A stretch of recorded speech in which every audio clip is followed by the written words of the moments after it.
SprintCarUnlimited.com, coming to you from Williams Grove Speedway. The Night 1 program's in the books, and we're here with winner Buddy Kofoid. Buddy, to get a win at Williams Grove, it's not a place that you've been particularly strong at in your career.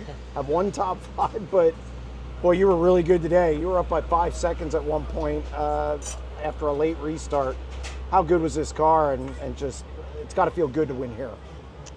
It's incredible. Like you said, it's a place that I've notoriously struggled at. I think I ran 4th with the All-Stars, and I don't think I've even been in the top 10 with the Outlaws. So just to win is just incredible, and just a really good feeling.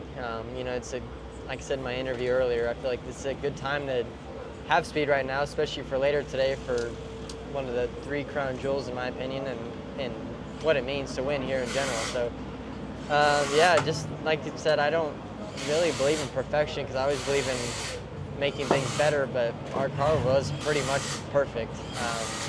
I feel like I've struggled here with how slick it gets and just the transition into the corners and the holes, and I feel like that's something that I've struggled to figure out, or whether it's me or the car or a combination of things. I've just struggled with that, but I feel like today was just a completely different car, and I feel like a completely different driver today. So just like I said, I don't know what to say. Just incredible just to win here, and one of my bigger wins, not in terms of money, but prestige, and as far as like the challenge it is to win here. So that gives me a lot of gratification, and feels good. Last 12 races with the World of Outlaws, you have 5 wins, 11 podiums. Your lowest finish is 4th. I'd say that's a heater.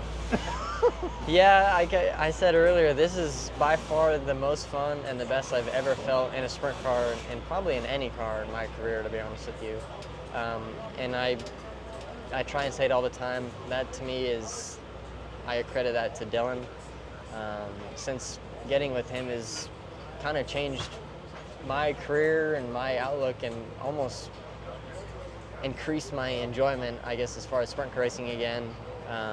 So I'll always be thankful to him, and Nate and Gage, they do a really good job, and I feel like they all credit each other really well, and you know, they just do a good job, and I'm just the guy that gets to drive the car and just enjoy it. So I just want to run good and do it for them, but also Dennis and Teresa Roth. Wouldn't be here without them, and of course Mobile One and Toyota. This is actually the first customer-bought Toyota that Roth owns, and it's the first race on it was today. So that first lap, you got up to, I think, what, 4th last, or was in the dash, you went from 6th to 4th, and then that first lap was kind of crazy. You buzzed around the top. It was 3 wide in turn 2, and like Chase Dietz said, he had no idea you were there. You take 2nd, and it was just a matter of stalking Gio and chasing him down. Did you know at that point you had the car to beat? Yes and no. You know, that first lap was, I did not plan that at all. You know, I knew starting on the outside would be really good. You know, it worked out for me in the heat race and in the dash.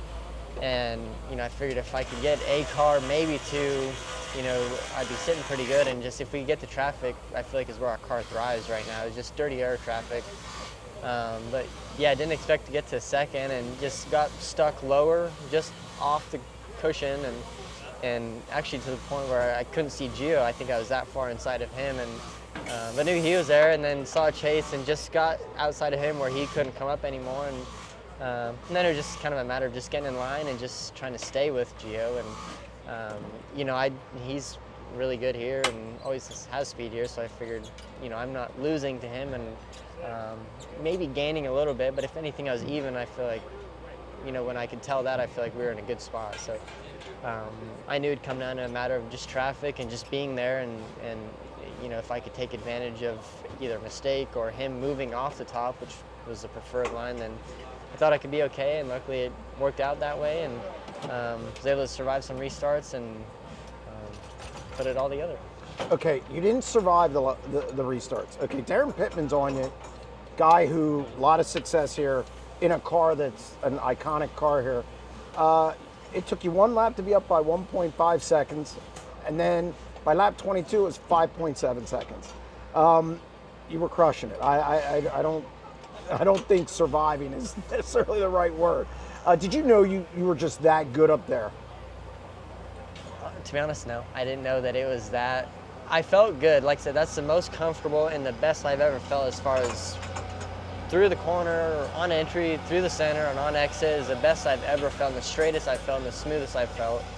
So I knew that that's something that I've maybe lacked, maybe we've lacked, and I knew if I could have something similar to that, that we'd be good, especially with how technical it was. But no, I did not know that that was the distance or the gap. But like I said, surviving restarts, my only gripe was we didn't take off that good. We're trying to kill power and take gear away with how slick it was. And like I said, my only gripe was just taking off. It took me a second.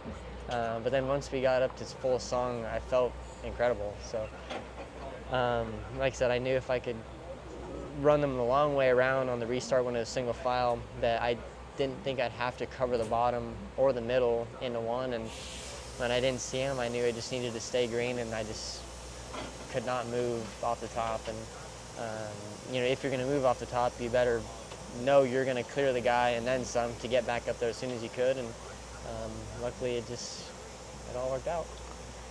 How much confidence does this give you going into the night? I mean, because it's a place you've struggled. Now you've conquered it. You got to feel pretty good going into a $75,000 to win event on the same day you ran like that. Yeah, it's hard to put into words what it means just to win, but I said earlier, now eyes are forward for the National Open, the main night, the night that we all want to win, and I feel like a night that can kind of separate the good guys to maybe the really good guys, and I'd like to someday be considered maybe a really good guy, and I feel like it starts with winning a crown jewel like this, or a Nationals, or Kings Royal, or something like that. So, I notoriously kind of struggle on half miles, and I feel like the last year or two I've been getting better, and then to come here and win when I don't think I've even sniffed the top 10 with the Outlaws is incredible. So, like I've said many times, it's all Dylan, not me.